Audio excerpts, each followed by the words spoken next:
पाठ 39 मौखिक अभिव्यक्ति ओरल एक्सप्रेशन। क्या आप जानते हैं कि हर भाषा के 4 कौशल होते हैं? 1. सुनना लिसनिंग, 2. बोलना स्पीकिंग, 3. पढ़ना रीडिंग, 4. लिखना राइटिंग। इन कौशलों में सुनना तथा बोलना कौशलों का संबंध भाषा के उच्चरित या बोलचाल के रूप से होता है तथा पढ़ना और लिखना दोनों में लिखित भाषा का प्रयोग होता है। इसलिए सुनना व बोलना मौखिक कौशल ओरल स्किल्स तथा लिखना व पढ़ना लिखित कौशल रिटन स्किल्स कहलाते हैं। अतः ध्यान रखिए, भाषा के चारों कौशलों में सुनना तथा बोलना मौखिक कौशल प्रमुख कौशल है तथा लिखना और पढ़ना लिखित कौशल गौण कौशल है। भाषा के मौखिक कौशलों को अलग अलग कैसे विकसित करें, अब हम इसकी चर्चा करेंगे। श्रवण सुनना कौशल लिसनिंग स्किल्स का विकास। जब हम श्रवण को एक कौशल के रूप में लेते हैं तब सुनने का अर्थ होता है समझते हुए सुनना। इसका सीधा अर्थ यह है कि व्यक्ति समझते हुए तभी सुन सकेगा जब उसका ध्यान कहीं और नहीं होगा। अतः श्रवण कौशल के विकास के लिए यह बहुत जरूरी है कि छात्र ध्यान पूर्वक सुने।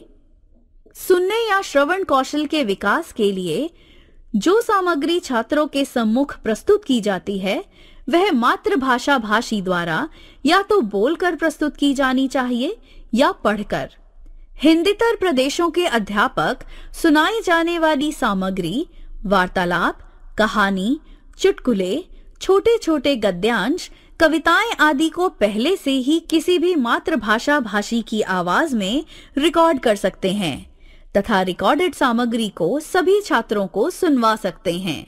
किसी भी कौशल के विकास के लिए यह जानना भी जरूरी है कि शिक्षार्थी लर्नर को जो कुछ सिखाया जा रहा है वह उसने सीखा या नहीं। अतः जो कुछ सिखाया गया है उसका मूल्यांकन इवैल्यूएशन करना भी आवश्यक होता है। वाचन बोलना कौशल स्पीकिंग स्किल्स का विकास। छात्रों के उच्चारण कौशल को ठीक प्रकार से विकसित करने के लिए निम्नलिखित बातों का ध्यान रखना चाहिए। 1. छात्रों का उच्चारण स्पष्ट हो। स्पष्ट उच्चारण के अंतर्गत ध्वनियों, शब्दों, वाक्यों सभी का उच्चारण आ जाता है। 2. उच्चारण करते समय छात्र बोलने की सामान्य गति, लय, उतार चढ़ाव, अनुतान, बलाघात आदि का उचित प्रयोग करें। इस बात का भी ध्यान रखना चाहिए। 3.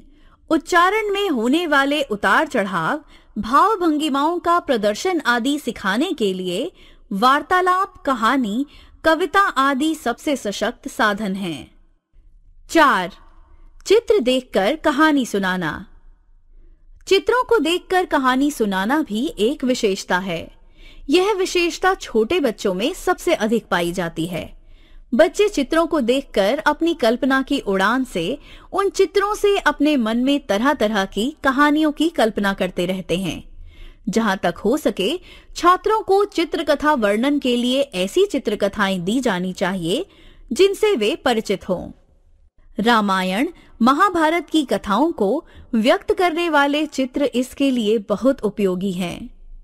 कक्षा में चित्रकथा वर्णन का अभ्यास कराने के लिए चित्रों के नीचे संक्षेप में संकेत अवश्य देने चाहिए, जिससे शिक्षार्थी उस चित्र से संबंधित कथा को अपने मन में रूपायित कर सकें।